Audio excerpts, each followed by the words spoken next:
ما تو لاین شل برای ترمیم کردنمون یا تمدید کردنمون باید 80 تا 90% مواد رو ریموو کنیم. یعنی در واقع باید سطح مواد با سطح ناخن طبیعیشون یک دست بشه. در اینجا از سرسوهانی که استفاده میکنیم سرسوهان کاجیه، نوار سبزه و گاهی اوقات نوار بنفش هم هست، برند ویلسون ولکانو اگه اشتباه نکنم. کاجی نوار بنفشش فوق‌العاده است. چیزی که توی دست منه برند ویلسون هست. یه جورایی به این سرسوهان‌های کاجی همه کارم گفته میشه، به خاطر این نوک تیزشون یا حالا جمع‌ترشون اینه که بعضی اوقات تو روند دورگیری مواد استفاده میکنن، تمیز کردن زیر کار استفاده میکنن و از این قسمت بدنه برای ریموو کردن مواد یا لاک ژل ازش استفاده میکنن. به خاطر همین میگم که همه کار است و من به شدت از این سرسوهان راضی هستم.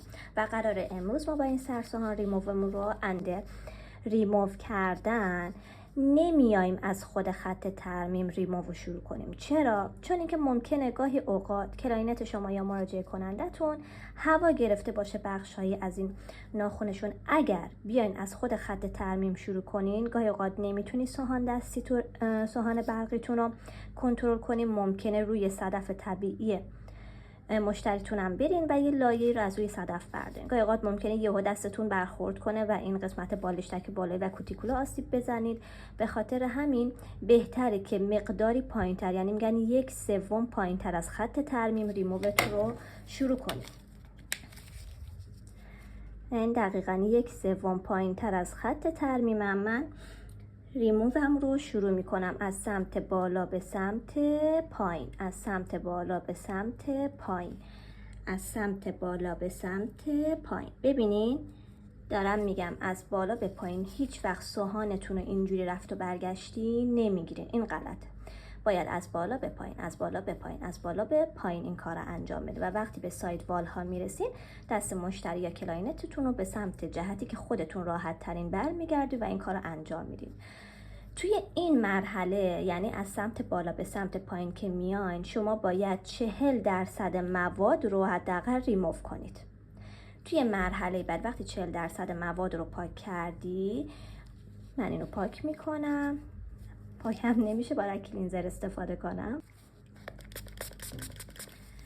توی مرحله بعد من دارم تصویر سازی میکنم برای درک بهترتون. این روند رو از یک ساید وال به سمت ساید وال دیگه ادامه میدید و از 30-40% مواد هم از وقتی از سمت یک ساید وال به ساید وال دیگه میرید برمیدارین. نهایتا میمونه خط ترمیمتون که در آخر با یه دور گرد و نرم میتونین خط ترمیمتون رو به راحتی پاک کنین. پس اینجا نکته اصلی روی دور 30,000 تو مرحله اول 1/3 پایین تر از خط ترمیمم از سمت بالا به سمت پایین. ببینید دستمو میارم پایین و برمیدارم و بقیه قسمت ها هیچ وقت اینجوری ریموو انجام نمیدم.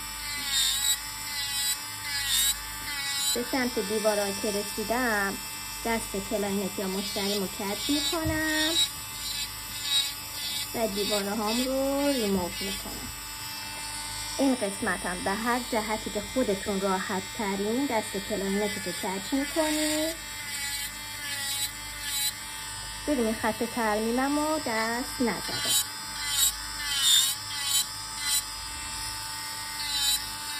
دارم از شکم سرسوهانم هم استفاده میکنم. فقط به سمت دیواره ها که میرم تا حدودی سعی میکنم از نوک استفاده کنم، چون اگر شکم استفاده کنیم نوکش میره روی بالشتک های جانبی و باعث آسیب رسوندن میشه. 30-40% مواد رو در این جهت ریموو میکنم. 30-40% موادم از سمت یک ساید وال به سمت ساید وال دیگه.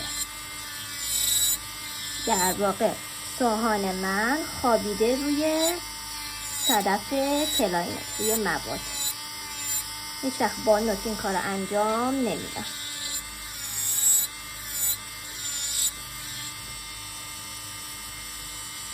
این مقدار تصویر واضح کنم.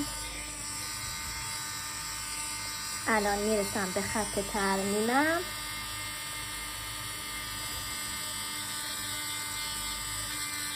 یه مقدار مایل میگیرم سطح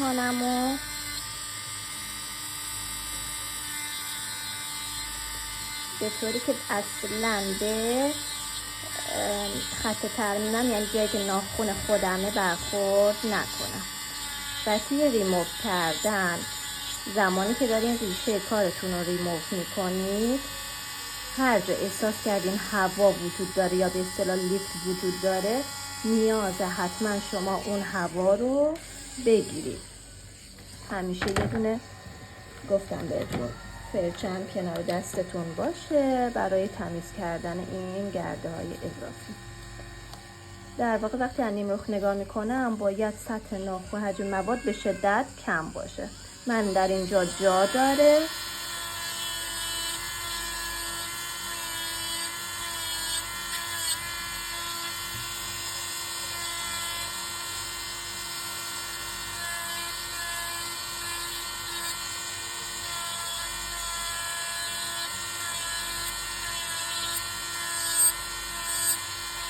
هیچ وقتم یه نقطه رو زیاد فشار، مثلا اگه داری اینجا ریموو میکنی 3-4 دور اینجا رو نرو، چون ممکنه یهو دست کلاینت شما داغ کنه.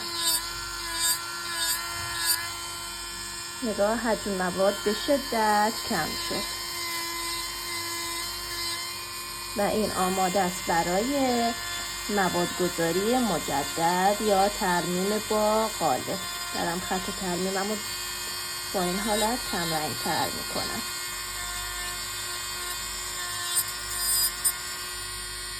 این هم از مبحث شیرین ریموومون. در واقع نگاه چقدر نازک شده حجم مواد.